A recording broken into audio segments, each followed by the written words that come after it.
Wartawan ini sedang merekam sebuah program. Tiba-tiba sesuatu di kejauhan menarik perhatiannya. Dia memutar kamera di sekitar, perlahan-lahan memperbesar, dan ia melihat percikan air di atas es. Sepertinya ada makhluk yang bersembunyi di bawahnya, tapi Mike belum mengetahuinya. Penemuannya telah menempatkan kota yang terisolasi ini perhatian dunia. Ketika wali kota tiba di tempat kejadian, Mike mengangkat kamera ke gua es. Ketika sesuatu muncul dari dalam air, Mike sedikit bingung. Mengapa paus tetap berada di bawah lubang es? Alih-alih melanjutkan hidup, penduduk desa mengatakan kepadanya, tahun ini suhu telah mendingin dengan sangat cepat. Tilu 00 laut membeku dalam semalam. Paus tidak bisa berenang sejauh itu di bawah es. Jadi, mereka harus tinggal di sini untuk tetap bernapas. Dan itu bukan yang terburuk. Dalam waktu 3 hari, lubang itu akan membeku. Dan kemudian keluarga 3 paus yang malang akan terperangkap di lautan es yang gelap dan mati. Saat itulah ayah paus muncul kembali. Dia tahu persis apa yang akan terjadi padanya, istri dan anak-anaknya. Tetapi dalam menghadapi kekuatan alam yang kejam, tidak ada yang bisa ia lakukan. Pada akhir malam, Mike tidak bisa melupakan ekspresi keputusasaan di mata ikan paus itu. Jadi ia mengedit rekamannya dalam semalam, dan mengirimkannya langsung ke New York.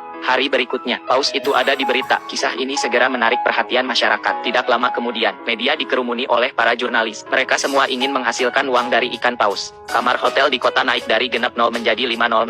Namun, antusiasme mereka tidak surut. Kota perbatasan yang tenang tiba-tiba menjadi hidup. Tetapi sang wali kota tampak sibuk. Paus mungkin telah menjadi berita. Tetapi mereka tidak keluar dari bahaya. Dan tidak semuanya buruk. Penduduk setempat memiliki tradisi membunuh paus. Penduduk desa sudah merencanakan bagian ikan mereka. Wali kota tidak ingin mengambil keuntungan dari ikan. Tetapi penduduk desa harus mencari nafkah. Tidak ada yang bisa dilakukannya. Segera setelah itu, sebuah konferensi pers diadakan di kota. Perwakilan masyarakat adat memperdebatkan kasus mereka. Menekankan bahwa perburuan paus adalah cara hidup mereka. Itu masuk akal dan legal. Ana dari masyarakat hewan tidak mau kalah. Bahwa kapal pemecah es sedang dalam perjalanan. Paus-paus itu akan segera dikembalikan ke laut. Mereka berselisih paham. Untuk sementara waktu situasi terhenti. Tiba-tiba, semua orang di ruangan itu menoleh ke belakang. Wali kota berjalan ke pesta peluncuran. Apa yang terjadi selanjutnya? Apa yang terjadi selanjutnya di luar dugaan siapapun. Wali kota meyakinkan para delegasi dalam 5 menit. Mereka sepakat dalam keputusan mereka untuk membantu paus keluar dari perangkapnya. Sekarang Ana bingung. Ada begitu banyak kebisingan. Bagaimana mereka bisa berubah pikiran secara tiba-tiba.